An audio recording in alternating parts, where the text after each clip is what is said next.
Hello again. This is Brian Copeland talking. Welcome to another edition of Copeland's Corner. Got a great panel of comics. Sue Kolinsky is back with us. Ritch Shydner is here, and Tony Camin is in the witness protection program. He's supposed to be here. If he shows up, he'll pop in. I guess it's Zoom, for God's sake. How are you late to a Zoom? I mean, what excuse in the world? Your phone is with you wherever it is you go. You're carrying a tracking. How the hell are you late for a Zoom? Well, you know what? Blame it on his prostate. There's no reason why, though, because you can take it in the toilet. We all do. That's true. That's true. We were How many times you've been on a phone call with somebody and you hear him going, you hear it flush. You go, "Are you on the toilet? Where you talking to me right now?" You just flushed while we're on the phone. Hey, I got one word for you. Mute. Yeah, exactly. You see that little button? Yeah. All right, so lots to talk about. I don't even know where to start. Well, I'll start with this. I just I read this before logging on here, and that is Prop 50 in California. Gavin Newsom's. Oh, there's Tony. Hi, Tony. How are you? Good. How are you? Everything okay? Your internet good? Everything all right? No, it's horrible. Everything's horrible, but thank you. I trust you know everyone here. You know, Ritch, you know, Sue, Tony Camin. I don't know either of them. Oh, okay. Well, now you do. Now we're old friends. Welcome. Good to have you. Okay, we're just starting. So I read this right before we logged on. That Prop 50 in California, which is Gavin Newsom's answer to the gerrymandering in Texas, the mid-decade gerrymandering in order to get more red seats. It's on the ballot in California because the way that California's law is written regarding gerrymandering is it has to be done by referendum. And what'll happen is if it passes, it'll allow the districts to be redrawn. So there will be some red districts that will disappear until the next census, I guess, until the time it was supposed to happen, which is 2030, I guess, and then it'll revert back to how it's supposed to be. Well, it is apparently, you know, I was getting all this stuff in the mail. I don't know about you, Sue, because you're in Southern California. Where are you down there too, Tony? Yeah, I'm in LA. You're in LA too, and Ritch, you're out of state. Okay, so I started like within 48 hours of this. I started getting stuff in the mail that was, you know, oh, save democracy in California, vote no. Then you go and you look up who it is, and it's like, you know, the Republican billionaire who's like financing the entire thing. Well, basically what I just read is that the Republicans in California are going, screw it. We're too outspent. We're outspent in small number donations. They've taken in so much money that it has strained the fundraising apparatus. It's so far ahead. It's so incredibly far ahead. I have mixed feelings about it. I know why we have to do it. I'm going to vote for it. But do you think we're doing the right thing? I guess is the question. I mean... Well, I think they've left us no choice. I mean, if this didn't happen in Texas, this wouldn't be happening in California right now. I mean, this is our counterpunch. And, you know, they did a wrong. Now, two wrongs make a right. Well, right now, yes, I think so. Well, that whole, you know, I think if they really wanted to mimic the Republicans, Governor Newsom would just do it. Just don't even wait for anything. Just do it. I declared it. That's it. Catch up. Yeah, we don't have a choice.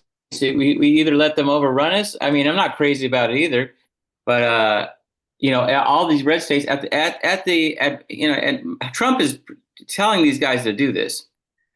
So it's like you know, Newsom's a performative governor too, I think. But yeah, I mean, I agree with Sue. I think just like we don't really have a choice or just get overrun and be like, oh, we took the high road. And then, you know, we tried that and it just, you know, at least we had moral authority, I guess. And I just, it's like it's a race to the bottom. You know, do we ever get that back? Yeah. At least we considered it. You know, these other states are just like, let's do it. At least like, well, is it the right thing? I don't know. But like, we wouldn't be doing this if it wasn't for them. Obama didn't tell us to do this. No one else told us to do this. So it is, like Sue said, it's a reaction. But do we just get overwhelmed or do we fight back a little bit, even though morally it's a little ambiguous? Right. So you were going to say something? Yeah, what I'm just saying is that we have to come up with a different way of doing things. You know, it's like it's like the Roadrunner and Wile E. Coyote. I mean, it's like we got to do something different. And you know, you had it was posted in the notes. Is it really going to make a change?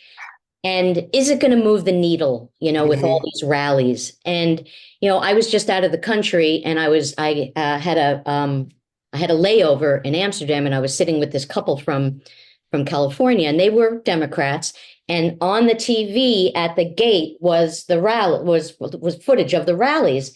And what I marveled at is that Huntington Beach, which is notoriously red, had such a huge turnout. So, you know, if anything, we're learning how to you know, recruit, and we're learning how to organize, and we're just taking a positive step in that way, which I think is very encouraging. And if red areas are starting to rally for a you know, democratic cause, I mean, that can only be a good thing. I think the potential to have a representative in Congress from Orange County who is trans Mexican immigrant excites me about the whole thing. That would be the best. And then changing John Wayne Airport to Ida Lupino Airport, something like that. Ida Lupino Airport. That would make the whole thing worthful. So you were just go so for dating it. yourself. You know, Of course. Well, what else? And it flies to Howard Duff Airport, which is not far away. See, I know my old movie stars too. I know my old movie stars too. There are several. Is just a great name. I don't know. I was just on the Walter Pigeon Parkway. So. Oh boy, I just broke my hip on that answer. Thank you very much. What I love is the fact that there are so many other blue states that are doing the same thing, and this is my favorite story. Is in Virginia. Virginia. We were talking about. I was asking. Youngkin is the governor of Virginia. Okay, I love this story. So the way that they're set up is that the Youngkin is basically a MAGA Republican. He claims not to be, but he is. I mean, if you look at what his record is, and the both houses of the state legislature are controlled by Democrats. Now, in order for them to redistrict like they want to do it, the way that their law in Virginia is written is there's got to be a special session of the legislature's got to be called, and then they can discuss these things in a special session, and only the governor can call a special session. So, and he said there was no way in hell he was going to do it. Well, they did a little research and they found out that he had called a special session in May for some other issue, and it was the first one he'd called, and they took care of what the issue was, and it ended. Well, the thing is, he forgot to officially end it. You got to gavel out and say, we are now adjourned. The session is over. And he didn't do it. So basically what they said is, and the AG and all the lawyers and everybody else, they'll back them up, is that that we have been in special session since May. Since May, it was never gaveled out. We now have something that is on the floor to be discussed. And to see him whining on TV, what's unfair? They're using a procedural. Oh, sorry. He's like a prop governor. Isn't that great? He forgot to go. We're now adjourned. What, 6 months ago? 6-7 months ago? I love it. Great. Love it. It's great. All right. So, so you mentioned no King's Day. Okay. So we had millions of people take to the streets. 7 million is the latest estimate I saw. They're calling it the biggest one-day protest in the history of America. It is the second one. There were 5 million estimated across the country the first time. They are planning a third one. I'm not sure when it is, but I think before the end of the year, they're looking at having a third one. And as you mentioned, like about Huntington Beach, there were footage from all over the country, and there were some really ruby red places where you had people out in the streets protesting this. So after we have the biggest, protest in the history of the country, you have Mike Johnson saying that it's wasn't that big, and it was all Antifa. and it was people paid by George Soros to be there. And Trump said that. Look at the signs they had. Those are professionally painted signs. Those were done. Somebody put money into this and the whole thing. And the result of this was that since that's happened, the East Wing of the White House has been torn down without any discussion, any permits, any say so from anybody other than the fact that it was decreed by Trump. And you have things like Trump's anonymous rich friends kicking in $130 million to pay the military, for which I guess paid them for like a day or something. The same ones, by the way, who bitching and whining about extra taxes for the poor. So I will ask that question. Everything he's done since then has been unconstitutional. Hasn't changed his attitude. Hasn't moved the needle at all in terms of the shutdown. So if 5 million didn't do it, if 7 million didn't do it, is there a point to having a third one? I think it's important to just keep on doing them, because it's the more, because this was more than the last one. Right. And significantly more. So I think that the more they do it, I think it's important. I think it's important for people to gather and rally and speak their mind and hopefully grab millions and millions more. And look, we grabbed a lot of red areas. So apparently it's working to a certain extent. Whether it's working, it's such a tricky thing with Trump, because he's so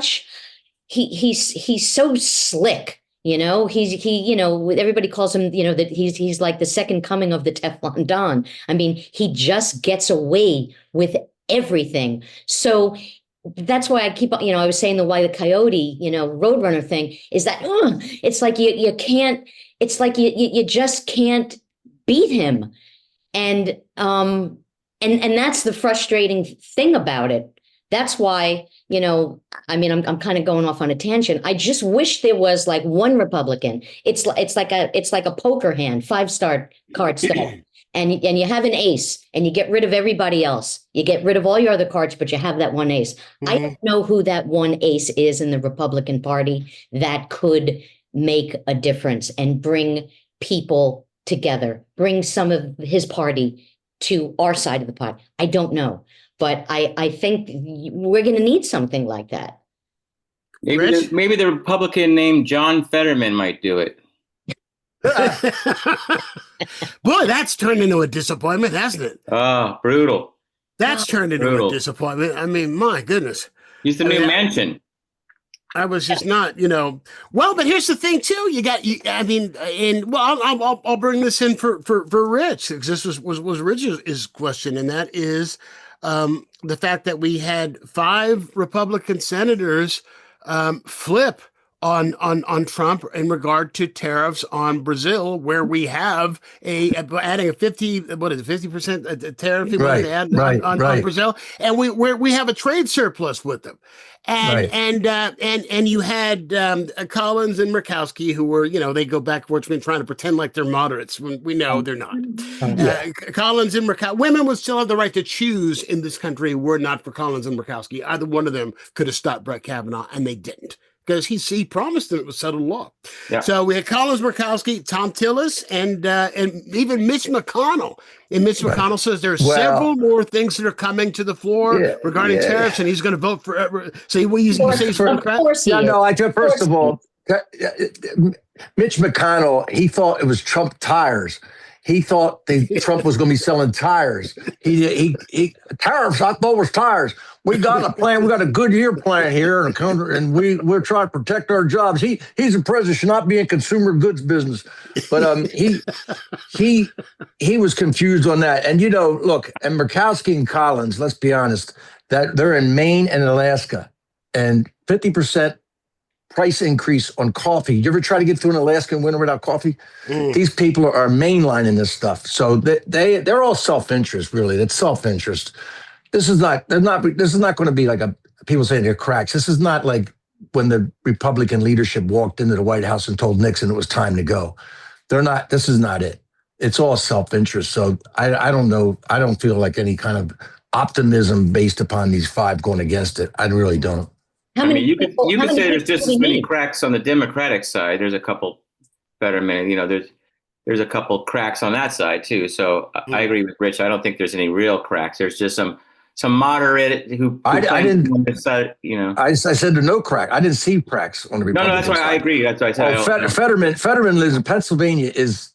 We used to be a solid Democratic state, but if you get between Pittsburgh and Philadelphia, they call it Pennsyltucky. It's really very red. It's very red. It's just self-interest on Fetterman's part. Pennsyltucky. Pennsyltucky. That's what they call it. So you work in steel with your sister, who's your wife. Yeah. Low-hanging fruit, but I had to. So how many Republicans do they need for it to make a difference? Because all these usual suspects who vote with Democrats do it with the knowledge that their vote is not going to mean anything. Yeah. It's like their last ditch effort to save their souls from going to hell. You know what I mean? It's like they want to, like you said, they want to act like, they're making a difference and they're with the Democratic plan, but they're not. No, it's 60 just because the filibuster. When it comes down to it, like all the Supreme Court people, they're never with us. They always act like Sue's right. They always act like they are, but when it comes down to the vote, they're always no, and he lied to me or whatever. Like, come on, you know. Well, you knew better. Well, it's like Murkowski and Collins. They flip a coin. Like, I'm going to vote this time against, and now you're going to vote for, knowing that they're going to cancel out each other because it doesn't mean anything. But at least one of them is looking like they're in the Democratic good graces. Well, again, it gives them the opportunity to claim that they're moderate and that they are not as extreme as they are. And I've always had that the same. I shouldn't say always. I should say I've recently come around to your way of thinking on that, Sue. That they get together and go, "How you got to vote? Okay, I'll vote the other way. All right. So and next time you'll vote this. Well, you vote the Democrats." They're like teenagers on a bed with their, lying on their stomach with their feet up in the air, at like a slumber party, and that's the conversation of the evening, It's so. It just feels so hopeless. I mean, it just the fact that I will tell you the one thing that I've learned over the course of the last 10 months, and that is how incredibly powerful media is, and not just social media, but media in terms of misinformation. Now that MAGA has the Tiffany network, MAGA is in charge of the network of Edward R. Murrow and Walter Cronkite, the most trusted man in America. And they're going to put on Brett Baer from Fox News is going to be there 6 o'clock. Oh, but again, when's the last time you watched the 6 o'clock news? Nobody watches CBS. Nothing on CBS. I watch nothing. Not in years. But the fact is, I watched a press conference this morning with Johnson, and he just lies. I mean, he's been called out on the lie. It's all the Democrats. The Democrats can stop this tomorrow. You're in control of the whole government. Well, but they just and if you check, the big crisis this week, and there's one every 5 minutes, but the big crisis is SNAP.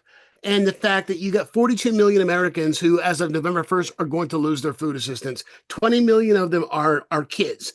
And you have Mike Johnson this morning saying that the Democrats have decided that it's more important for them to protect healthcare subsidies for illegal aliens than it is to feed children. And it's been debunked over and over and over and over and over that it is a lie made up out of whole cloth, that there is nothing in that continuing resolution, nothing at all. It's against federal law for them to get any ACA funding whatsoever. Yet they'll look you straight, and why they're not calling him out on it. When is the goddamn press going to do their job? It's also on federal websites like the USDA has this like propaganda. It's like, that's crazy. That's right. With the USDA illegal aliens. These are going to alien, and it's just like not true. Like official government, sites now are just lying. They don't care. They're not speaking to you. They're speaking to their base. All they need to do is give them a lie to hang their bigotry on. That's all they need to do. That's all it is. They're not speaking to you or to us or anybody. They're speaking to their base. And so as long as they can go, well, he said that they're illegal immigrants are holding the whole thing up and the Democrats are holding the whole thing up. That's all. That's enough. Don't believe it. Yeah. But they're killing, out of those 42 million people on Snap, the majority of those people live in red states. Yeah. The majority of those people probably voted for these idiots in the first place. And you're right, Tony. If you go to the USDA who administers the SNAP program, you go to their website. That's exactly what it is that they say that. And the thing that's really maddening is there is $6 billion that they've got that is a surplus. No, well, not a surplus, but kind of an emergency fund. What they call it is a multi-year contingency fund.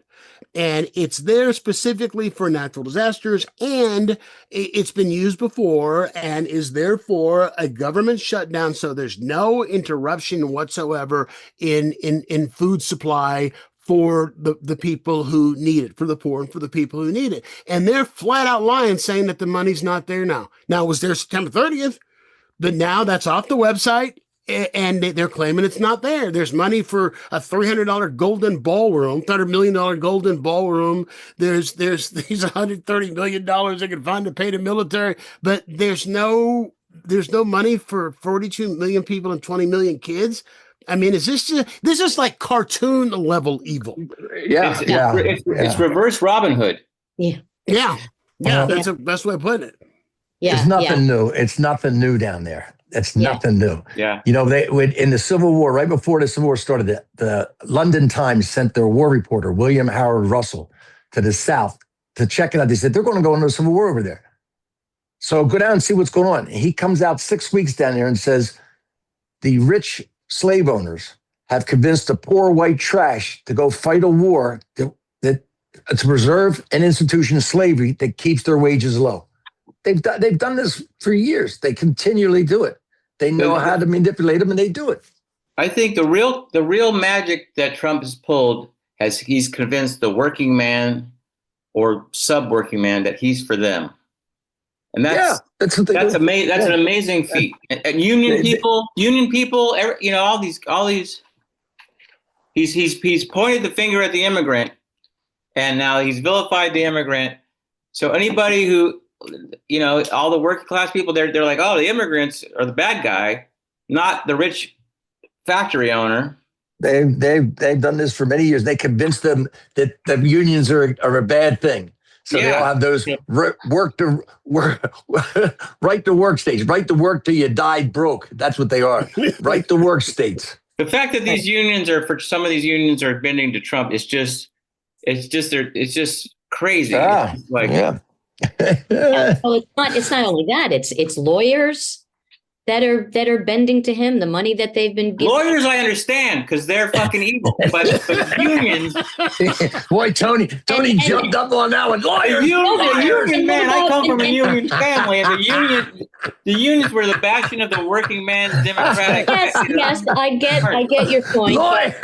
But then you look at universities too. Realtors and lawyers.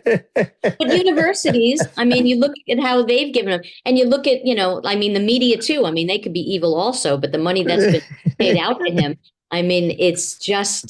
it's insanity. And I think the most brilliant thing that Trump and the Republican Party did was present the idea of alternative facts. Yeah. So now you don't know what anything means anymore. Fake news. Fake news. And That was the most Machiavellian thing that he could have done. My wife was the editor-in-chief of The Onion, which invented fake news. And he just took that thing and now, so you get a story, you're like, well, is that true? And it's just, and if you're not a smart person and you don't know how to, you just you research stuff. As soon as the first thing that confirms your bias, you're like, see, I'm right. Well, it's like Phil Hendry. When Phil Hendry started his show, that's so brilliant. Every now and then he had a disclaimer that said, "This isn't true. This isn't true." But if you just tuned in before or after you heard that, you would be like, "Really, Hitler was a good guy?" War of the World. Yeah, exactly. Which is a fascinating story, by the way. If you have not really dug into that story, and it really explains a lot about why there are so many people who believe crap.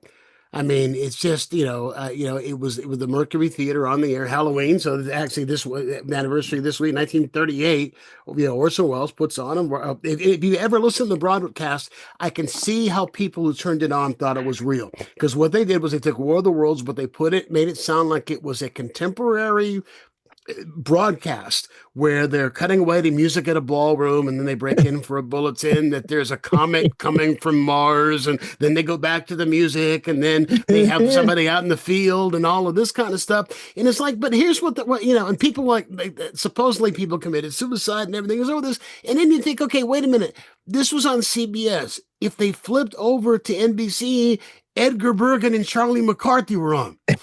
Yes. Literally. Yes. So if it was real, it would be on every. Yes. Yes. And that don't even get me started. Well, don't even get me started on that. A ventriloquist on the radio. I mean, how the hell did that work for 20 years? Yeah. I know. And you could see his lips move. I don't want to say Bergen was a bad ventriloquist. You could see his lips move. Yeah. But you don't know. You don't know what to believe. And I guess my next question is going to be this, and that is, if in fact we are able to have a fair election, and if I know. Rich is laughing at the whole concept of a fair election. Yeah, we're so much closer to Dr. Strangelove than a fair. Yeah, we are. Come on now. Well, he said, Trump wants to send troops out here to make sure that his poll watchers. We'll have to paint our fingers purple after we vote. Apparently, after this next thing. But if in fact we have a fair election, and if in fact in a fair election they know they're going to get blown out, and the Democrats should somehow miraculously, because it's a fair election, take over the House and the Senate. Number one, are they going to be able to do anything to fix any of this, and should a lot of their time be spent in investigations and possibly a third impeachment? When you look at all of the self-dealing and all of the unconstitutional shit, and how nobody's doing their job. Yeah. Well, maybe it'll be just triage. If they can just stop the bleeding, if they can just stop him from making more of these monkey moves, then it may be worth it. It's worth it. They're not going to be able to impeach him. He should have been impeached for insurrection in January 6th. He was impeached, but he was. Convicted. He should have been convicted. He should have clearly been convicted. But they're not going to convict him again, because the Republicans will hold the line as they did before. They're not going to admit this. They're not going to admit it. If they're wiped out, if they're absolutely wiped out, you mean like 2/3 majority for the Democrats? I'm talking about if they are wiped out. And it's a bloodbath. Do you think they stay with him? You think that they continue to stay with him? For God's sake, Marjorie Taylor Greene has turned on MAGA. Marjorie Taylor Greene is the voice of reason. Think about that for a minute. Yeah, but if you look at the reasons he's turned, they're not. There's not logical reasons she's turned on him. Yeah, good. So go ahead, Rich. No. She has a chance of losing her seat. Honestly, Absolutely. That's not a lock. That's not one of those typical Republican lockdown districts. It's a suburb of virtually now. It's a suburb of Atlanta virtually. Oh, I thought it was a Ruby Red. No. There's that. Now, a friend of mine who lives down there told me this. He said that's a lot of self-interest on her part. And most of these people are self-interest. There's no higher form of, Well, she's talking about her kids having their premium, they're having their ACA premiums doubled or tripled. And it's going to be unbelievable. If they go through this, it's going to be unbelievable. The pain people are going to have. They're going to, health insurance, forget it, but they don't care. They don't care. It seems like what some people say is conspiracy is looking more and more all the time. Like they want to just whittle down the population. They don't care. They don't need this many people anymore to run. They want a feudal state. The super rich, people doing the menial jobs, AI filling everything in between. When you were on last time, Rich, you were joking about the middle management. The middle management positions are going to be that those are going to be the people that are really going to be in trouble. Lawyers are going to the AI will take the legal profession, cut it right in half. Well, if you look at what's happened this week, I mean, you've got because of AI or using AI as an excuse, Amazon's cutting 40,000 jobs. You got Unbelievable. Nestle's cutting 14,000 jobs. Meta/Facebook is cutting 10 or 20,000 jobs. And this is just the start. This is just the beginning. Oh, But yeah. they're mostly middle management jobs. Right. Right. Exactly. Yeah, they're mostly middle management jobs. So, I mean, in order for these people to get rich, they had to have a company or invent something where at some point there's a consumer. So if nobody's got any money because nobody's got a job, how do you stay rich if there's nobody around who can pay? Am I articulating this well? Yeah. I'm no economist, obviously. They're the same with these tariffs. They're killing the farmers, right? But there are a lot of people who are watching this saying, all these farms, these independent farms, are being snapped up by big corporations. Mhm. They're going to continue to farm, but they won't own the farm anymore. They'll be virtually tenant farmers. When does that sound familiar? They'll be virtually tenant farmers. And that's again, they're taking up all the resources, buying up all the things that matter. You can't buy more land. You can't create more land. I mean, virtually. So, well, one of the things they talk about too is the affordability of housing and how the millennial generation just got Again, screwed, and totally. that goes back to what a lot of people don't realize is that goes back to the housing crisis. And when everything bottomed out, you had all of these rich people buy hundreds and hundreds of houses. That's under right. LLCs and bought them at rock bottom prices, and they still have them. They said there are whole neighborhoods in America where if you go to the Hall of Records and look up the ownership, it's all LLCs that own them. And corporations flat out. Corporations. Well, Sean Hannity apparently has hundreds of houses, like in Nebraska and in the Midwest, that he bought, by the way, with FHA funding. Oh my God! Unbelievable. Did you know that? Mm-hmm. No, it's endless. It's endless. FHA funding. He's got a private jet, but used the FHA to buy hundreds of, and so therefore, there are young people. Nobody can afford a starter home. I wouldn't be able to afford a home where I live now if I had to buy a house in my neighborhood. Oh, I've been in my house 15 years. I couldn't afford my house right now. There's no way. If I had to buy my house right now, I could afford it. There's absolutely no way. So I mean, I don't know how we fix this. I mean, in the past, they say throughout history, whenever things have gotten really, really bad, you've seen some kind of a revolution, be the Bolshevik Revolution or the French Revolution or something. Nobody's overthrown this government. Not that I'm saying anybody should, in case anybody's listening from the NSA. But in case I have a listener who hears that, I'm not saying we should overthrow the government. And Sue Kolinsky is not my real name. I thought it was Polish. It's not Polish. But what's the remedy? I mean, what is the remedy? Oh my God! The remedy? We thought that when Biden was elected that was three comedians. What's the remedy? Democracy? Well, we voted for a developer. Think about that for a minute. For a New York developer to be president of is there anybody less trustworthy? No, not once, twice.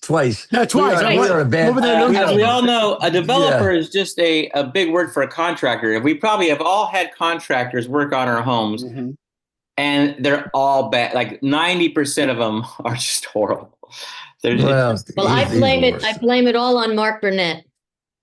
Yes. Oh, right. Yes, Sue. Yeah, he Touched by an Angel. A big, smart businessman. He a businessman. He knew. He knew Trump had no wealth. Didn't have the wealth that he had. Mm-hmm. He knew everything about Trump, and he just created this monster. And sadly, a lot of people who back him, who voted for him, that is their only connection to Trump. Is that he was. The Apprentice, right? He was on The Apprentice. On that TV show. Big businessman, successful businessman. I have a lot of relatives that live in Florida. Well, my in-laws, and a lot of them are Trumpers. And they're, some of them are my age. And I talk to them sometimes, and, my husband gives me the stink eye, like, please don't bring this up with my family. But it's really difficult. And they're not dumb people. They're smart. I know a lot of it has to do with money because they have a lot of money. Probably abortion is a big thing with them because they're pretty religious. But when I ask them questions about things with Trump, it's mind-blowing to me what they hold on to and what they believe. It's like, and I said to them, I grew up in New York. I've known about Trump ever since I'm probably in junior high school, and all of his dirty dealings, his family. I mean, you guys, you were like, under the ether here in Florida. I mean, you don't know anything about him, but he represents something to you that serves your purpose. But the collateral damage in accepting a lot of what you accept is so great. I'm sorry to take up so much time, but no, go ahead, please. I have a friend who has a big job at NPR, and his brother's a Trumper. And when the whole tariff thing came up, and then the idea that all the censorship, and they were going to, stop, and they were going to shut down NPR. My friend looked at me and he said, my brother, my flesh and blood, doesn't give a shit that I may lose my livelihood. He doesn't care. And that's a sad state of affairs. That's a hold on people that is so frightening. It's the first time we've really seen a populist, I think. Like, no one was, even whatever, no one was wearing Romney hats or even Bush hat. Like, it's the first time in my lifetime where I've seen, Kennedy was maybe close to that. Reagan maybe a little bit, but not. I never saw Reagan. Not really. If you want to talk about a populist, populists in this country in the last century were people like Huey Long was a populist, or George Wallace was a populist. Where you don't really have a strong philosophical. You just go where everybody wants you to go. Like, Trump isn't religious, but he goes for the evangelicals because they love him, so he knows where his market is. So he's a classic populist because he doesn't really have. Isn't even really, he just wants to succeed on his terms with his donor class. I don't think he has a philosophy, really. No, he doesn't. I can't wait for historians to break down this coalition. Like the FDR coalition. This has got neo-Nazis, neo-Confederates, Israelis. He's got the greedy tech billionaires. Crypto bros, young Latino men, young black men voted for him. Religious black people. It's quite a coalition. He's got a big Hispanic part of the. They like the big man. They like the big man. Because I remember, the powerful man. Well, see, that's the thing that surprised me about the Latinos flipping the way that they did. Because I remember when he first ran in 2016, after he came down the escalator and called Mexicans rapists and everything, they took a poll of Latinos, and I swear to God, this is the funniest poll I ever saw in my life. Because they asked Latinos how they gauged his popularity among Latinos, and they said that his popularity among Latinos was somewhere between the Enchirito and the woman who killed Selena. He said that's where I mean, seriously, that was the numbers. Those were the real numbers. Now look at it.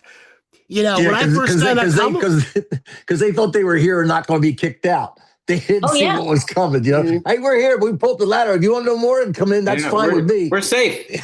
I don't want any more competitors in my lawn care business. But now they're getting tossed out. They feel a little differently. Yeah. Let's go back to Mark Burnett for a second, because there is, I will straight up tell you, Survivor is one of my favorite shows and has been since season one. That's the one thing. God, I hate it. You hate Survivor. I love Survivor. It's office politics. I love other Survivor. shows, Brian. I love Survivor. But aside from that, and he had really nothing to do. He was on vacation when they greenlit it. And came I back. don't know, Brian. It's getting awfully late. I think I have to. Anyway, I just think of Sam Kennison's bit on. I got a No Kings rally to get to. Anyway, but the thing with Burnett is he's supposedly so super, super religious, and he and Roma Downey are so religious. And the word is that he's got a treasure trove of outtakes of Trump. of things that Trump has said that make the Access Hollywood tape look like a Sunday sermon. Well, probably looks like a Sunday sermon anyway, a lot of places now. But that he has threatened former employees with bankruptcy in court. Even if they win, they'll still lose because of what the left has spent if they leak or if they release anything. And the only reason, if you look at the history of The Apprentice, the only reason that they got Trump is because real billionaires, they don't have time for this shit. He wasn't doing anything. Right. No. Well, let me ask you a question, Brian. What do you think is on those tapes? Do you think it's him being totally racist? Do you think that's going to make any difference? Do you think his base is going to be like, oh my God, I didn't know he's a racist? Racist, even what? racist. It's not going to matter. It's not going to matter a bit. Right. And even if it's sexist stuff, people don't get He's already did it. Grab her by the. He's already done it. He's already paid a huge fine for that. No. The most honest thing he's ever said was the fact that he was racist from the beginning. The most honest thing he said is, I could kill somebody on Madison Square, whatever. And I'd still get elected. And I think that's true. Like to your point, Rich, if he said the N-word, he's already proven to be misogynist. That went nowhere. So I don't think who's going to be shocked? What? Is there anybody who's not going to vote for him? I'll tell you what could be on it. What if, and again, I'm way out there with this, but what if there's, so I was hanging out with Jeffrey last night and we were cruising to junior high school. The only chance. That's the only chance. The Epstein files. Right. That would be the only thing that might turn around to show that what a pedophile he is. But that might change things. I tell you, I don't see anything else. Yeah, and one of the largest groups that it's the hypocrisy. The religious right. The Jesus loving people, and I'll tell you something. I have to give you an analogy that I have given people. I thought of that scene in Annie Hall when Woody Allen is standing online at the movie theater and he's Marshall McLuhan. Yeah. That's such a great. And the guy, the blowhard, is just mouthing off about Marshall McLuhan, and Woody Allen just turns to the camera and is like, "What is the?" He has no idea what he's talking about, and the guy comes. Hold on, I can do it. Nothing of my work. So my point is that after he says, really, well, you know about Marshall McLuhan? I got Marshall McLuhan right here, and he grabs Marshall McLuhan. For all of the Jesus-loving people that bastardize Jesus Christ, I wish that someone can do what Woody Allen did, pull aside and say, you know what? I have Jesus Christ right here, and have Jesus Christ come out and set the record straight on all the bastardization of his beliefs. Yeah, I think if there was a second coming, the right wing would think it's a conspiracy theory. Of course they would. And not like, fake news. This is Obama hologram. I think he just made me $1 million, Sue. We should talk. That's a good idea. I just saw a film that's not getting a lot of buzz at all, and I want to recommend it to everyone. It was on one screen, and I'm sure it's gone. It'll be gone this weekend. Have you heard of Good Fortune? Okay. Oh wow. Okay. Yeah, that's exactly what I mean. My daughter told me about it. It's on one screen. It's Seth Rogen and Keanu Reeves. And it's Aziz's movie. Yes, that's it. Yes. Aziz Ansari. Yes, yeah, I've heard of the movie. And what the movie is about the gig economy and how you've got all these people who are delivering DoorDash and standing in line for rich people and sleeping in their cars. Meanwhile, you got guys who are tech bros who are able to spend $350,000 to get their pools redone. And I saw it with my youngest kid, who says, I know a lot of adults, and their friends of mine in their 20s who with college degrees who are living that lifestyle. They got 50 million jobs, and none of them are not. A lot of times they'll drive around delivering shit all day long, and by the time they're done, when they count in what they spent for gas and the tickets that they got parking, trying to deliver, and the abuse from the customers who didn't get 2 catch-ups. They only got 1 catch-up, so they're going to give him 1 star and get him penalized. It's just, it's a hell of a commentary on where we are with this economy. You can have people that rich, as rich as Seth Rogen's character is, and then have so many people who are working, 25 hours a day and literally have to sleep in their cars, and it's not enough. I highly recommend it if you can see it. But as I said, I'd be shocked if it's still in the theaters this week. I'll be quite honest with you. I was surprised it got made at all. I was surprised in this climate that it got made at all. But maybe think about what you said about Jesus, because you're absolutely right. If Jesus walked, it reminds me. Did you ever see that Boondocks episode? It won a Peabody. And the premise of it was that Martin Luther King in 1968 was not killed, but was wounded and put in a coma from 1968 until 2001 when he wakes up. And when he wakes up, he looks at the state of the world today. And he goes on Bill Maher's Politically Incorrect at the time after 9/11 and talks about our brothers and whatnot. And he's blackballed because he's canceled because of that. That he goes down Martin Luther King Boulevard and it's not the safest street in town. He goes to like a rave kind of party, hip hop party to kind of help get his word out. And they're like, drinking at 40s and the whole thing. I mean, it's the same kind of thing. He would be disgusted if he saw, at least then, what was going on in the culture. I think Jesus is the same thing. I think they would have nothing to do with Jesus.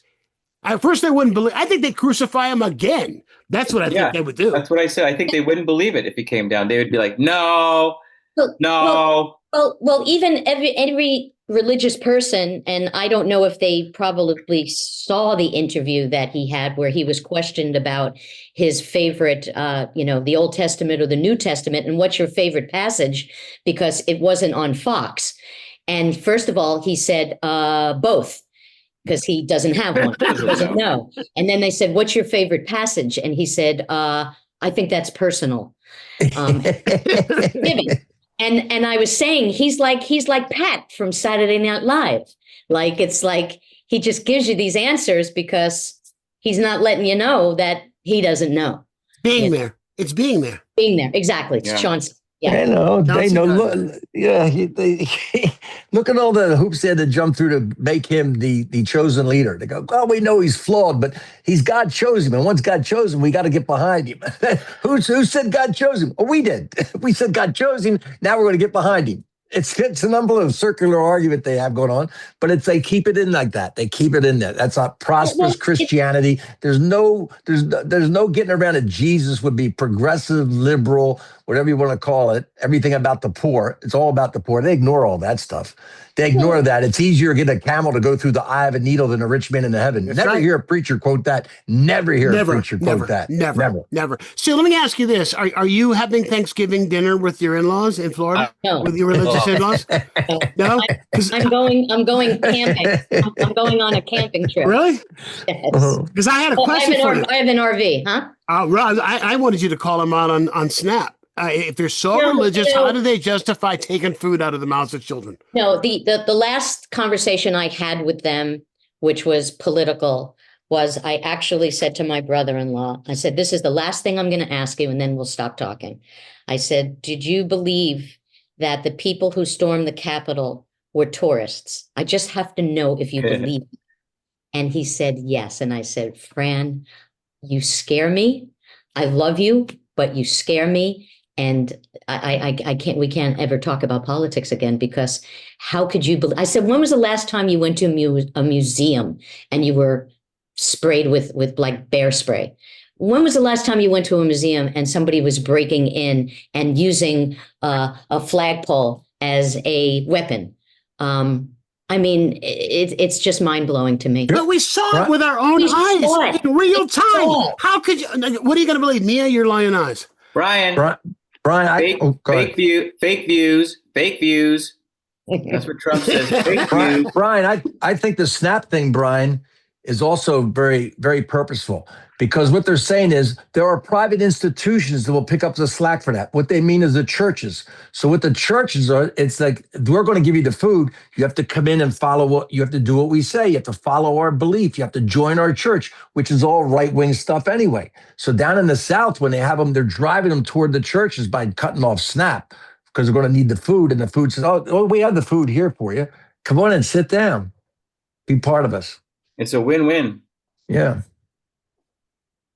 It's just it boggles the mind. I mean, I know it just boggles the mind. I mean, I was growing up, we didn't have much, and there were periods of time that we were on. I don't think it was called SNAP then. I mean, what it was, WIC or whatever it was. But there were periods of time. My mother was a single mother of five. My father took off, and she worked. She worked a full-time job, and my grandmother worked cleaning apartments and cooking at the convalescent hospital. So they were both working, but we still needed the help. And there were still times that I would come home from school and open the refrigerator, and there would be ketchup.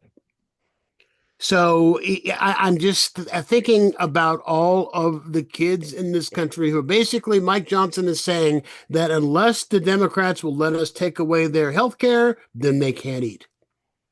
That's really what it is that he's saying. Either we can take away your health care, or you can't eat. Pick. Medicine, food, pick. Right. Now, during the government shutdown, I mean, are politicians doing it? I mean, are they working? No. See, that's the thing. So why are they getting paid? Well, here's the question. Here's how this is set up, and this is really. I don't use this word. I don't use this word on this podcast a lot, but here's how fucked up this is, and that is that Mike Johnson has basically closed the House of Representatives, sent all of the reps home on vacation. They're not even meeting. They're claiming we're working hard, but Trump has ordered them not to talk to Democrats.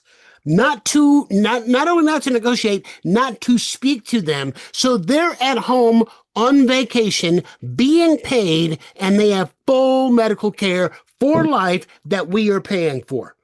Meanwhile, you have all of this economic anxiety.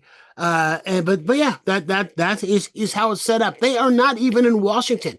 I heard a stat today. In the last 100 work days of the House of Representatives, they've worked 12. And the reason that they're doing this is this is about Epstein. They know yes, absolutely. This is about Epstein. So there must be what the hell's in there? I want to know what's in there that's got the entire government shut down.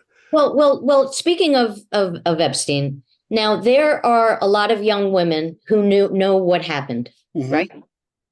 How come they're not coming out and They are? They are. They are. Are they Yeah.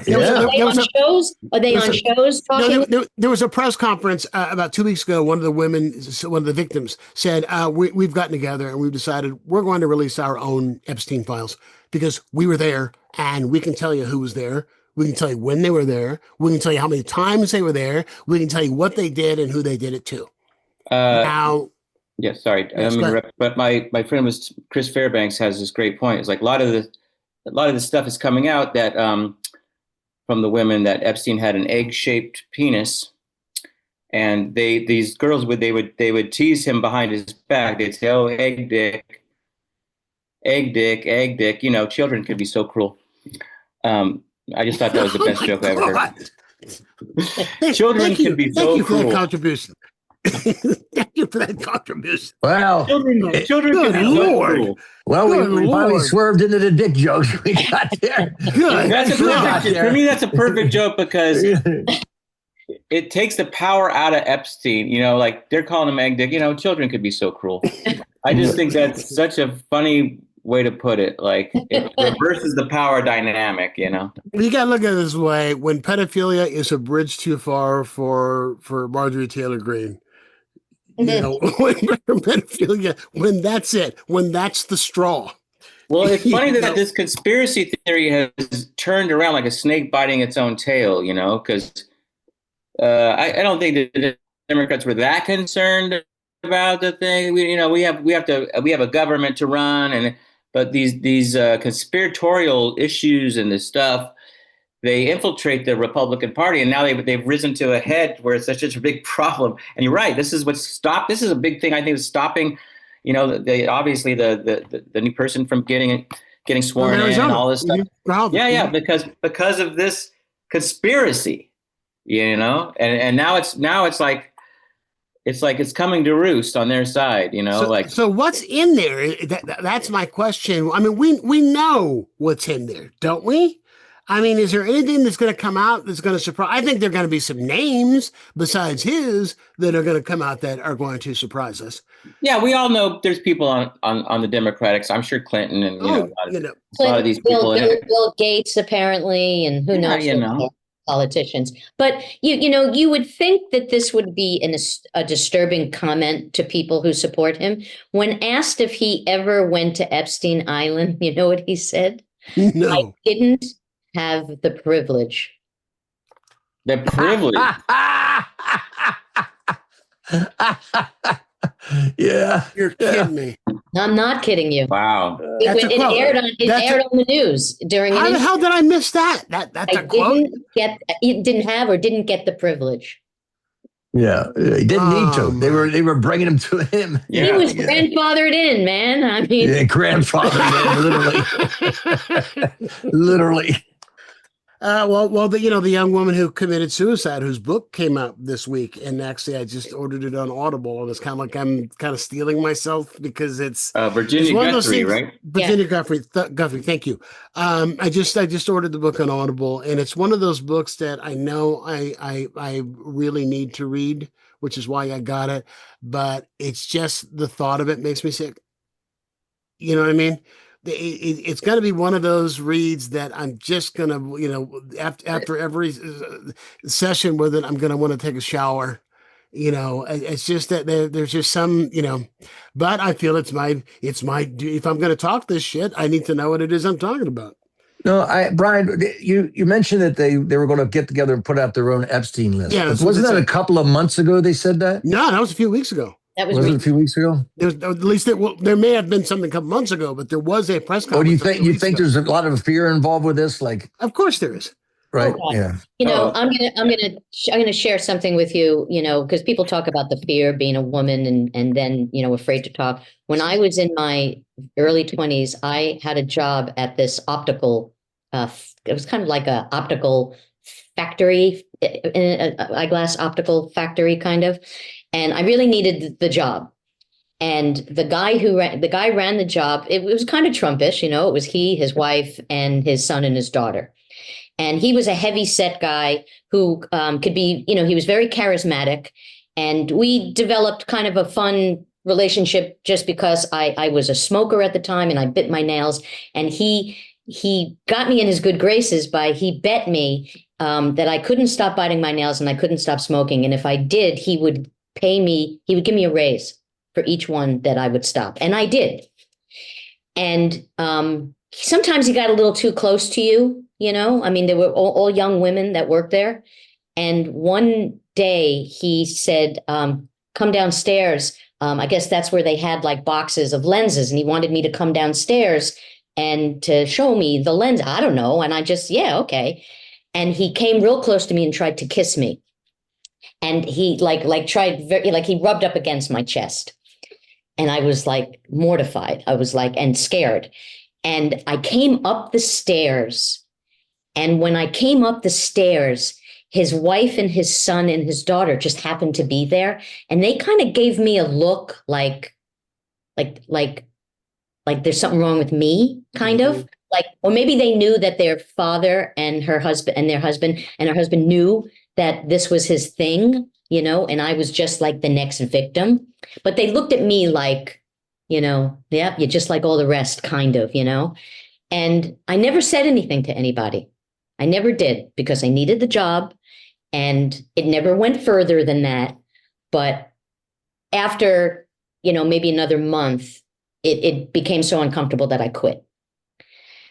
And I think of these women, I do. It's such a downer, but I think of these this is important. This is very young important. Women. I think of these young women and what they went through was a million times worse than what I went through. And I just, for anybody that is not outraged by what happened there is just reprehensible. Well, you know, now take your experience, and instead of it being the guy from the Lens place, it being Prince Andrew. Yes. Or Alan Dershowitz. Yeah, you see, there were no repercussions with me per se, because the only thing he had over me was that I would lose my job, you know? But I never even thought in terms of, I'm going to go to the police. And I mean, and it wasn't like I feared to go to the police. I didn't even know to go to the police. You know what I mean? It was like, you didn't know it was illegal, it wasn't even a thought in my head. It was like, this happened to me and I'm just going to have to live with it and whatever.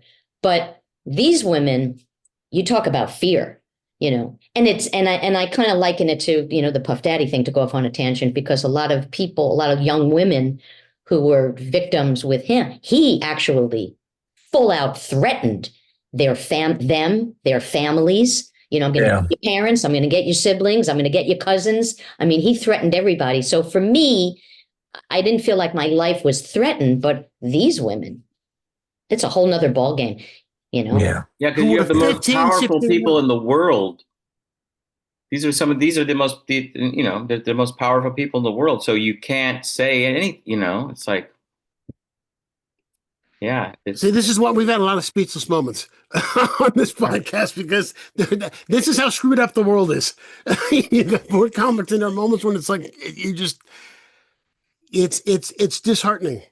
That's putting it mildly. And tell me if you guys feel like this. Do you ever feel when you're looking at, you know, I mean, I tried to stay away as long as I could, you know, keep a distance from this shit, you know, for as much as I could, and I can't. But do you ever feel when you're looking at this that there's just a sense of hopelessness? I took a page from a buddy of mine who did 2 tours in Vietnam. He said the key for him is when he got there, and this was also done in Band of Brothers. When he saw that, he said that's the same thing was told to him. An officer said, "You're already dead. Operate as if you're already dead, and you'll be fine. Operate as you're dead." And I go, democracy's over. It's over. It's over. But I'm going to show up at the protests. I'm going to send my money to the place I want to send my money to. But it's over. It's over. I have that I do have that feeling. I don't have any kind of, I mean, this guy was lifted twice. I couldn't imagine the first time. I never got over the first time. And twice, they're doing everything they can. I mean, it's out of the playbook. I mean, I'm not just one noticing it. No. And I'm a like, you know, half-assed historian of Germany in World War II. And it's unbelievable, the steps they're taking. I mean, they're this close to a Reichstag fire. I mean, it's going to, you know, it's just that it's the way I got to go. I don't. We have concentration camps. We have on American soil. We have concentration camps. Alligator, Alcatraz, whatever the hell they called it. It's unbelievable. And so I just go, okay, I just have to go, and I'll love to be surprised. And I'll show up, and I'll still go out there. Like I went out there the first time in protesting the Vietnam War in Washington, D.C. I remember driving down there. I was really hoping to get some marijuana. That's really put down there. But I was against the war, of course. I had a lot of self-interest. I was 17 years old, you know. But now it's like I'll still go out, but I don't have like a lot of faith in anything in America now. I mean, I've seen this side of my country that like this guy twice. It's unrecognizable. Yeah, it's like that guy and somebody said it. They go, a German said, you Americans are now realizing what it's like for 1/3 of the country to watch another third of the country kill another third of the country. Wow. Yeah. And that was a German who said that. And it's like, I'm looking at going, yeah, I'm watching this. No matter what they do, his base goes, yeah, that makes sense. It's you really, They'll find a way to rationalize it. Find a way. Yeah, I saw a quote yesterday from Rob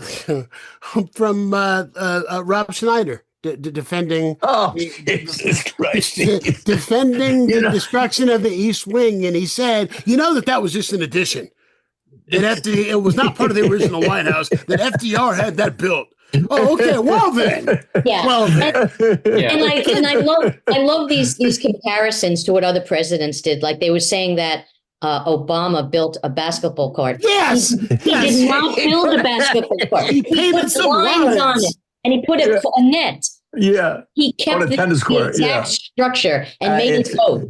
You know, Nixon but they had a were, bowling he built alley. a basketball court, you They know. had commissions. They had commissions. You had to go through architectural commissions, and he fired Historical all stuff, six of yeah. them. He fired all six of them on that commission that's supposed to This have Arch. oversight of these sort of things. This Yeah. Arch thing, he fired him Yeah. and replaced him with Yeah. loyalists. And you know what I hear today is it's going to be named after him.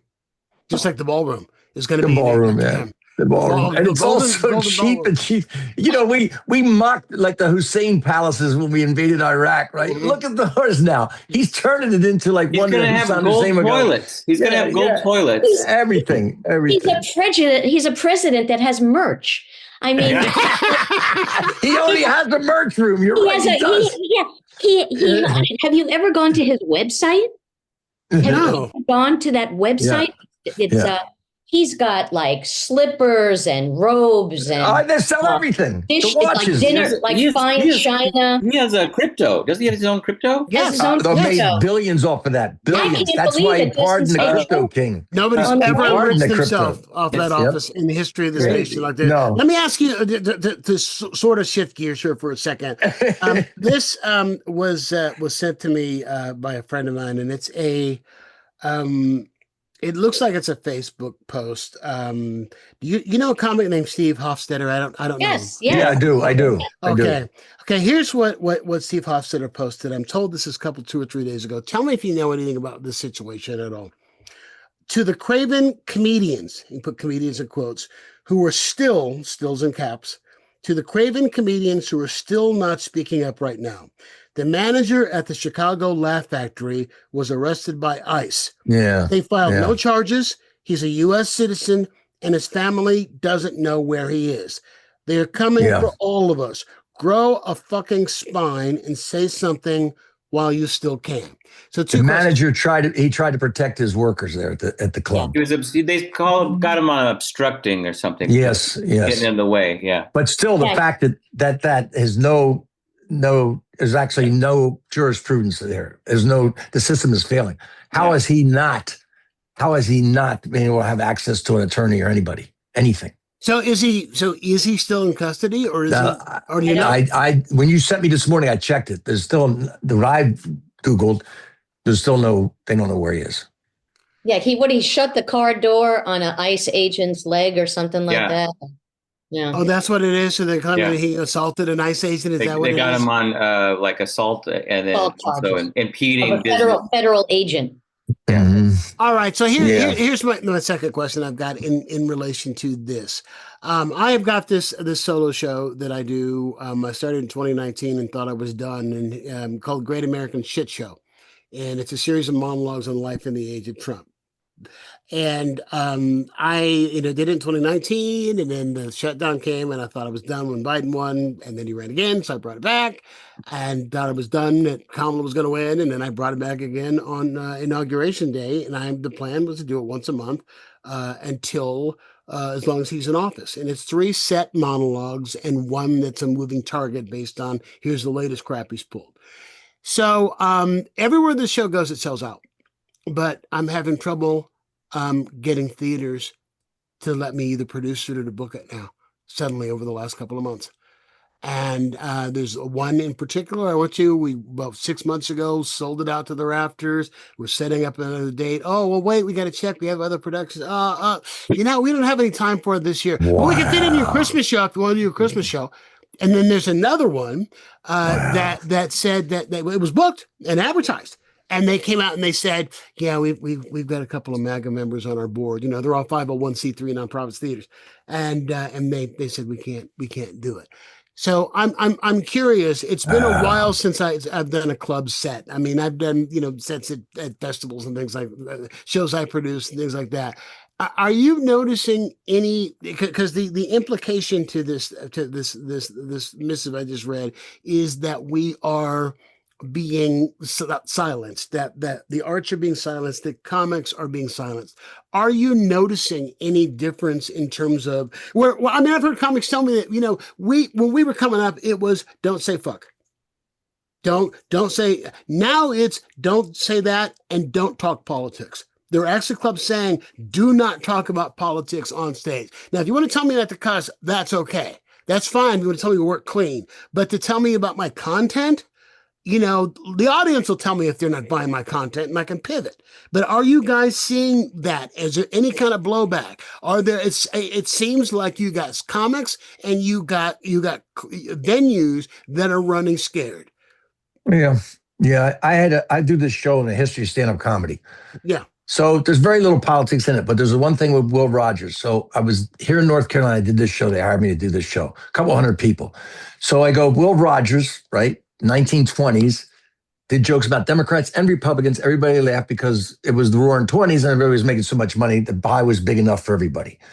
And so I do this joke. I go, Will Rogers says, I don't belong to an organized party. I'm a Democrat. Everybody laughs. The next joke I said, Will Rogers says Republicans and Democrats are both corrupt. Republicans only excel in the amount. I got half the people grumbling and booing. Oh, wow. I said, so it was okay for the Democrat joke. So I did right then told me who it was. And afterwards there were complaints. I did one joke, right? And afterwards there were complaints. The venue operators told me, we got complaints about that. I go, that joke was the complaints about it. And it was really incredible to me. But I think there's a really move. I don't know what other comics are feeling, but I can't imagine going into a regular club as a itinerant comedy worker, not as a draw. If you're a draw, people know who you are. They're coming in to see you. That's different. But when you're coming in there as being a barnacle, right. Not a middle act or whatever, or just a comic coming in, but they're not going to do it because the crowd they'll go off. They'll go off on them if they, especially. I had a Will Rogers joke I was doing when he was first running, and the joke was that Will Rogers never met Donald Trump. Yeah. Do you know what the real truth behind that joke is, by the way, or by that line? No. He had met Leon Trotsky. The full statement was, he met Leon Trotsky. He says, there's nothing about the guy's politics or beliefs that I endorse, but I met him and had a nice dinner. He said, that's the way with all those kind of guys. I never met a man I didn't like because they're personal. So they took that one line out. It makes him sound real trivial and all. But what he's saying was, all these guys can be personal. Leon Trotsky, or I'm sure if I met Stalin, he'd be personal. All these guys can be personal to it. Like Marr with Bill Trump. Trump famously so. I was listening to a World War II broadcast of Walter Winchell, and he's referring to Stalin as Uncle Joe. Throughout the entire, I'm not kidding, because Russia was our ally against. Yeah, of course. Yes, right? FDR and Uncle Joe. Uncle Joe. I think it's because these guys do have charisma, and they use it on you one-on-one. That's why they can.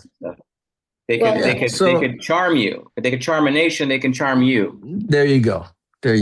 You were asking, and I don't do stand-up anymore, but like 5 years ago, I had stopped doing it for like 10 years. And then 5 years ago, I kind of dipped my toe back in the water. And I got booked at a Jewish university. My girlfriend was the headliner, and she had asked them if she can bring me in as her opening act. So they never saw me. They had no idea what my act was. And this was Trump's first term. And I talked, probably the first couple of minutes of my act, I talked about Trump. And there was one woman that groaned, whatever, dealt with it and moved on. At the end of the show, there was a Q&A. And that woman immediately raises her hand like a 5-year-old, oh, me, I have to be first and accost you. And she says to me, I was really taken aback by your Trump jokes. And, I just have to tell you that you have to be very, very careful what you say on stage, because you don't know who's in your audience. And I looked at her and I said, really? I said, as an audience member, you have to be prepared of what I'm going to say, because you don't know who the comedian's going to be. I don't have to be careful about what I have to say. You take a risk. I take a risk. You take a risk. Everybody in this room takes a risk when they walk into a comedy room that the comedian may say something that may offend them or they don't agree with. I said, but I don't have to cater and by the result of how people reacted to what I said, you were the only person that had a problem with it. So I said, I don't get to interview audience members when they come in and ask them, hey, did you vote for Trump? Are you going to be okay with some of my jokes? So, and the audience applauded and she was shut down and it was great. So at the end of the show, I went upstairs to get paid. And the woman who booked me said, I wish that I would have known you were going to do some political humor because I wouldn't have booked you. And I said, Wow. I'm glad you didn't know. And then she said, hey, I just want you to know that I'm in your belief. I'm on your side. But this woman in the audience tonight who had an issue with you is a big donor at our university. And I was like, all money. It's all money. So, so I have to watch what I say so I don't affect. It's all money. And that was the first time I ever had to deal with somebody having an issue with my politics as a comedian. See, I've always done political stuff. Always done political stuff or social commentary. So they knew for the most part what it is they were getting with me. The exception being if I was opening for somebody, I used to like tour with Smokey Robinson and people like that. You do nothing that's that is going to remotely offend anybody. I'm banned from a place. I mentioned this a couple weeks ago. I'm banned from a place. I'm for Earth, Wind, and Fire. Killed. Completely clean, packed house, and I called for another date, and they couldn't have me back because one person complained about something I said, and they said, "Well, what it is that I said?" And they couldn't tell me; they didn't know, but they got one complaint. So because of one complaint, I have. Of course, it's funny because Bill Hicks and all these people, Richard Pryor. Yeah. If you had one complaint, you're not doing it right. You got to get more complaints. Yeah, you got to get like they a good 8 to 10 complaints, and then you're doing something right. I've had no compliments. All my career has just been complaints. So there you are. Well, this has been sent down, and let me end it when just a couple of things we can have a little bit of fun with. Kelsey Grammer. Who was 46, whose wife is 46, and who was 70, and whose work I'm probably the only Black Frasier fan in the world. Only Black person's never seen Frasier, apparently. Probably the only one ever. I love it. I love that show. And he's real right, man. I interviewed him one time and he was like back in Michelle Bachmann. Remember Michelle Bachmann? Oh my God. Michelle Bachmann Overdrive. Anyway, he's a 70 and his wife is 46. And they just announced that 3 months ago they welcomed their 4th child together and his 8th child, a little boy.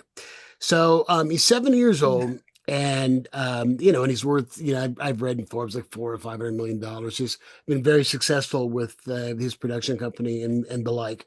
But he's 70 years old having a kid. And I was reading some of the comments under the article, and there were lots of people that were really offended. Somebody mentioned Tony Randall, who had his first child at like 74. 6 years or something like that. Or something like that. And the kid, he was gone by the time the kid was in kindergarten. And there are lots of James Doohan from Star Trek. Was 78 or something when he had a kid. Do you think? And I say this as somebody raised without a father. By the way, I will tell you that.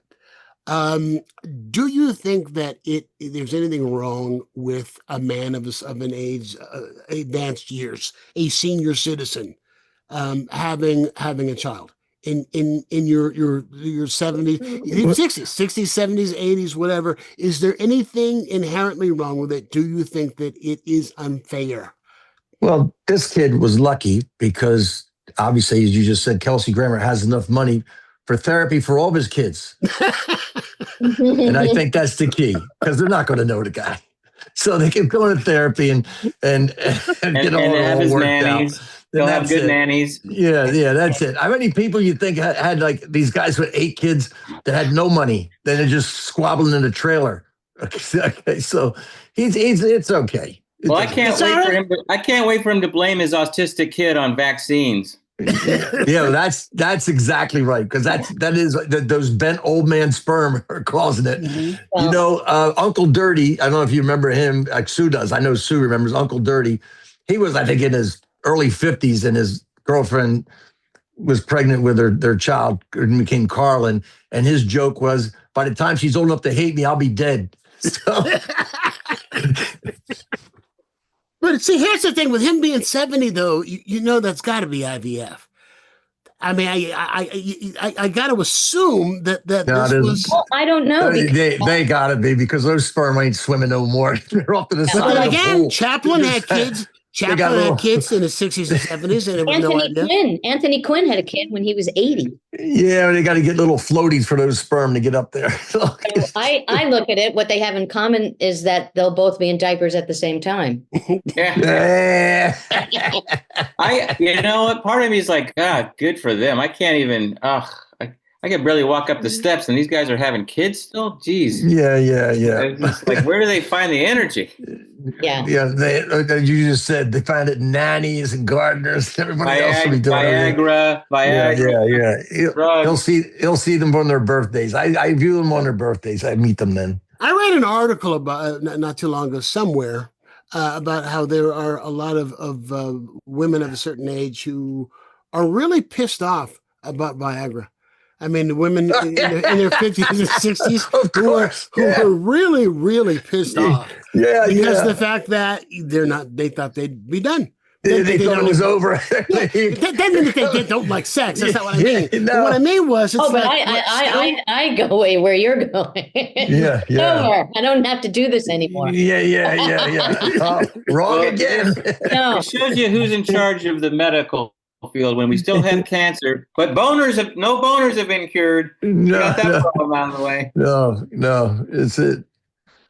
That's it. No, those things were accidental. I think the boner was a heart. It was a heart or yeah. hair. Yeah. Just like the doctor who was one of the inventors on it was college roommate of a very dear friend of mine, and it was a heart medication that had this weird side effect that made him rich. Yeah. That made him really rich. And the fact that you're right, all insurance covers it. Good news. Yeah. Good news. It helps your heart. The good news. You have a boner. Yeah, it's not just the old guys use it. Though. What gets me is most of the sales are to guys under 30. Now, when I was under 30, my memory of myself was that was not necessary. But these guys view sex as a competitive sport now. So they're like going, I've got to have this thing to overtake the woman in the competition, right? So that she'll quit before I quit. But you know why that is? It's a whole nother attitude. They say the reason it is because of porn. They say it's because that's a good point. Because of the accessibility of porn. That's right. That's a good point. That everybody's carrying around porn in their pocket. Yeah. I used to have to go through my mattress and my box spring, but now I carry it around in my pocket. There's two big red flags for any relationship, and I had to talk with my one daughter about this. I said, it's the same, and this was a weird talk, but this is really true because she brought it up. And I said, it's like if you have a guy who's a lot of porn, you should get away from that guy until he at least gets off porn for a while, because he has an unrealistic view of what women are during sex. It's a completely skewed view. And it's like when I was dating, I stayed away from women who had vibrators. If I found there's a vibrator, I'm not going to compete with that. She's working with a jackhammer, and I got a little jeweler's hammer, ting, ting, ting, ting, ting. It's not working. It's not, you can't compete with that. So it's, to me, there's both sides of the same coin. But is it competition? I mean, you weren't competing with the vibrator. No. I think it is now. I think that's what I'm saying. I think it is now, because like you were saying, the porn, like, they see each other naked before they ever meet physically for the first time a lot of times. And my son told me that. I mean, he meets a guy online, and they send them naked pictures immediately. I mean, it's like, they're ahead of the game before, we ever were dating. You didn't, you had to like third date, maybe the third date would happen. Remember that whole kind of rule? Oh, sure. And I would never do an app. That's why I never. Remember the bases? Remember the bases? Oh, sure. Yeah, they're the bases. Right. It's like all the sports out of it. I mean, I'm old school. I want to go down to a bar, meet a woman, and lie directly to her face like a gentleman. Like a gentleman. Yeah. It's called manners. It's called manners. All right, we'll finish with That's this. why we went on stage. Any male, that's why you went on stage. Of I know course. it's something for me, you know. Of course. I was Right. like 18, 19 years old, when I started. I was, I never did well in school. But once I was on stage, it was like, Exactly. oh, Exactly. I felt like I got a golden ticket into the Wonka factory. My friend Doug Benson calls it stage factor. Yeah. John Fox. You guys know John Fox? Yeah. Oh my God, John Fox. John Bobby Fox Batista. got a hold of me when I was about 21, and he loved that I was able to corrupt Oh my God. 21-year-old Catholic boy. And and John Fox used to call it your PQ, your quotient. Oh, Yeah. He used to call it. In fact, one of the first gigs I ever did, Sue, I'm sure you don't remember this. It was with you and Diane Nichols. Mm-hmm. And it was a little place in Fremont, California. It was like a hungry hunter or a stag and hound or one of those kind of places. That was a real place. They had comedy on Sunday nights, and you guys were so sweet to me because I've been on stage like 4 times, and I was emceeing, and I had like no jokes, and you were so sweet to this little 19-year-old kid. You were so sweet. And in fact, I think you gave me your drink tickets. In fact, that was the other thing too. That was underage. I gave you what? You gave me your drink tickets. I think that's what that's how nice you were to me, because I think you felt badly for me because I was so terrible. and that you would need the drinks. It's just I could drown my sorrows afterwards, and how badly I'd sucked and how badly I'd. There you go, kid. We'll finish with this Halloween on Friday night. Okay, blackface, hobo, Indian, gypsy. What are some of the other costumes that we wore that you can't wear now? Can you think of any? Well, maybe the ghost sheet. since the KKK is making such a big comeback, you don't want to be confused. The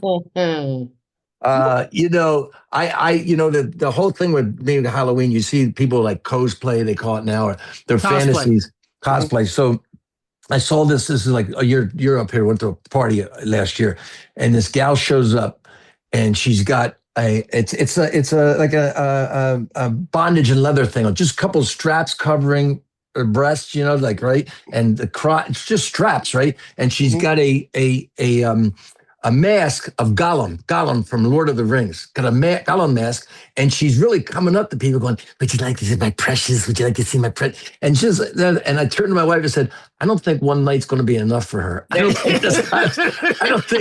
think she's doing this just on tonight. I got a feeling this is just a warm up for the rest of the year, because this was like, she was so into it, man.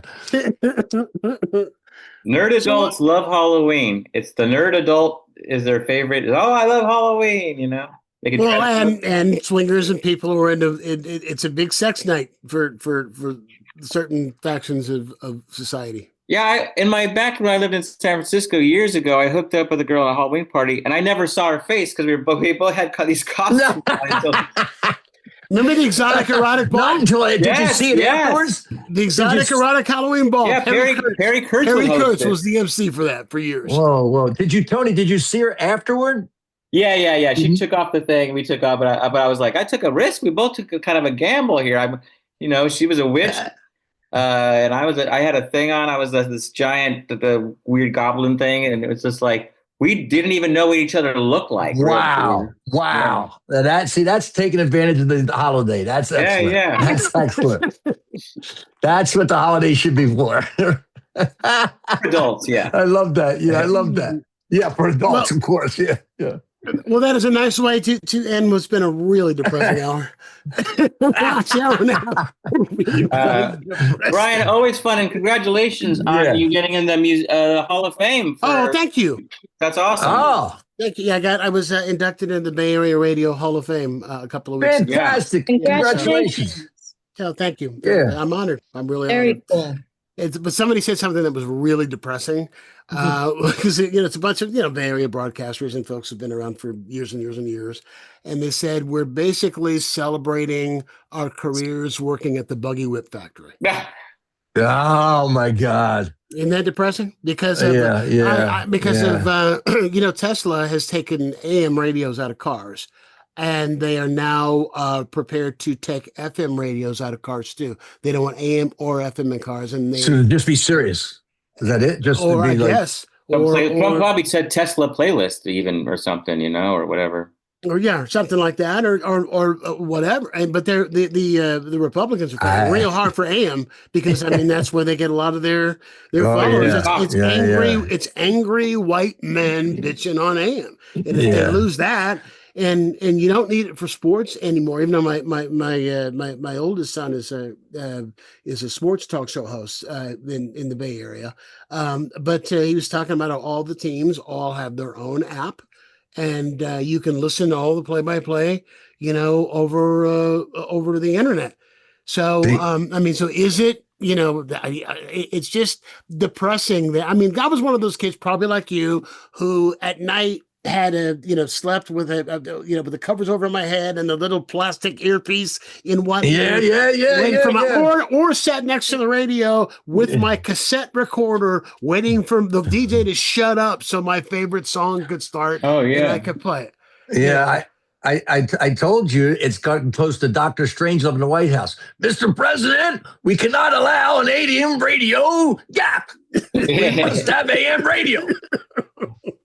So it's just the world's a changing. Anybody got anything you want to plug? Ritch, are you allowed to perform anywhere after the Will Rogers debacle? I'm getting close to that YA tittle moment anyway, so I'm not really performing that much. I don't want to be on the sideline with my bald head bleeding. I thought all my jokes were okay, and I found out they're not. You piss people off with a Will Rogers. Yeah, I can't. Who gets pissed at a Will Rogers? I know. Controversial Will Rogers. Oh my God! I guess I gotta get rid of my Fatty Arbuckle bit. Well, he's actually controversial. Actually, he is. No, he got so railroaded. Totally compared to Will Rogers. Totally. And Buster Keaton really was great to give him work. I know I'll get into that. He went directing work. He gave directing? Yeah, that's all I could do. Under the name Will Be Good. I know more useless shows. Yeah, you go. That's great. That's great. Anybody on the face of the earth. Rich, I want to see your history of stand-up show. You coming out to Los Angeles anytime again? Yeah, I'm going to come out to LA. I want to do it one more time there and tape it and give it away on YouTube or something. So I am going to come out there. Mike Carano will shoot it, and I think we're going to go down to the Santa Monica Playhouse. I think that's where he's lining up. But I definitely will do that.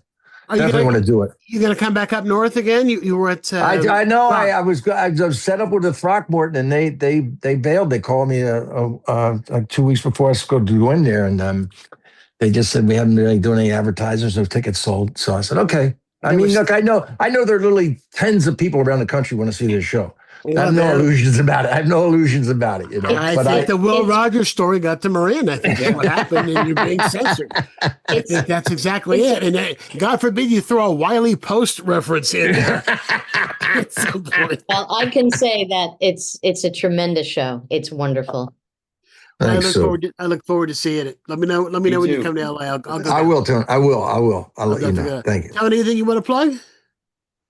I just host the What We Thought Would Happen podcast with Laura Keitlinger. That's a great name.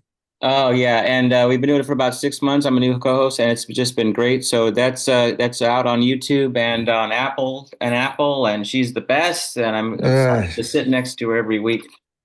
She's hilarious. Great comic. And Sue, you're going to be in Florida for the holidays. No. Oh God! Unless I get kidnapped. Sue, are those campsites you go to pretty much heavy do MAGA too, or what kind of campsites? Yeah. It's a little bit of a mixture. I mean, there have been one or two times where I saw a Trump flag on someone's RV, and I wanted to complain to the management that people shouldn't be allowed to put that out so proudly. But I've met a lot of really cool people at these campgrounds. Cool. Yeah, All right. Well, I appreciate you coming on to do the show, and please come back again. Okay, you're welcome anytime. It's been so much fun. It's been great. Thanks for having me. All right. Sue Kolinsky, Ritch Shydner, Tony Camin. That's going to do it for us this week. We'll see if there's still a world next week. We'll be back again. We'll see. So if you like what you heard or saw, or even if you didn't, like and subscribe anyway. Just do that, please. Can you? Till next time, be kind to your neighbor. He knows where you live.